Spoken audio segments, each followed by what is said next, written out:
किसान की संघर्ष भरी कहानी। रामलाल ने आत्महत्या का विचार छोड़कर जीवन में नया संकल्प लिया था।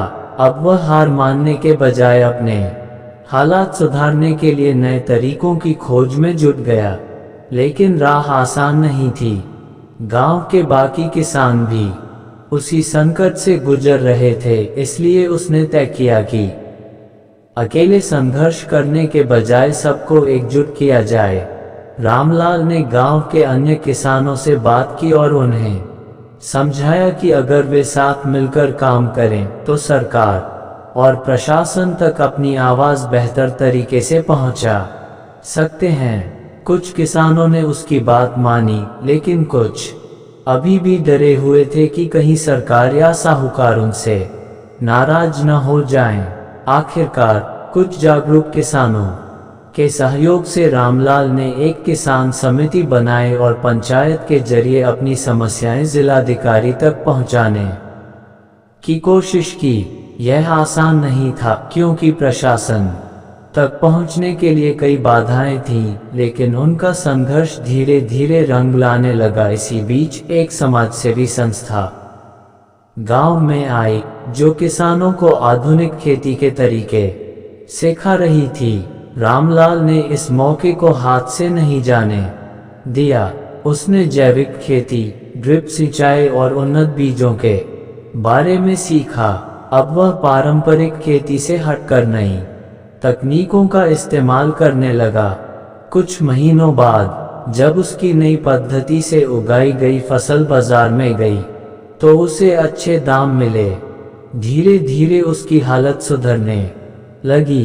अब उसे साहूकार से कर्ज लेने की जरूरत नहीं पड़ी, बल्कि उसने गांव के दूसरे किसानों को भी इन नई तकनीकों के फायदे बताए।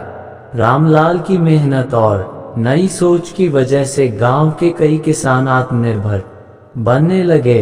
उन्होंने मिलकर एक सहकारी समिति बनाई, जहां वे अपनी फसलों को सीधे बाजार में बेचने लगे, बिना किसी बिचौलियों के। इससे उन्हें अधिक लाभ मिलने लगा। अब गांव में न सिर्फ आर्थिक सुधार हुआ, बल्कि किसानों में आत्मविश्वास भी बढ़ा। वे पहले की तरह मजबूरी में आत्महत्या का रास्ता चुनने के बजाय संघर्ष कर अपनी तकदीर बदलने लगे। कुछ सालों बाद रामलाल का बेटा केएम पढ़ लिखकर कृषि विज्ञान में स्नातक कर चुका था। उसने अपने पिता की मेहनत को देखकर तय किया कि वह आधुनिक कृषि तकनीकों को और अधिक किसानों तक पहुंचाएगा।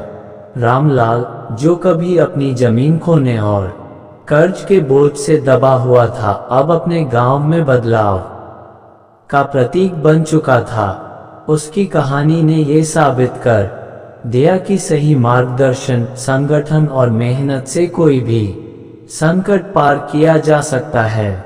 सीख।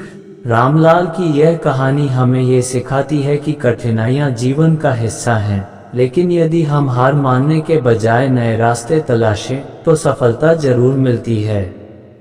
किसानों की समस्याओं का समाधान आत्महत्या नहीं, बल्कि एकजुट होकर अपने अधिकारों के लिए संघर्ष करना और आधुनिक तकनीकों को अपनाना है। दोस्तों, ये कहानी कैसी लगी कमेंट करके जरूर बताएं। फेसबुक देख रहे हैं तो फॉलो करें, यूट्यूब देख रहे हैं तो सब्सक्राइब करें, लाइक शेयर जरूर करें।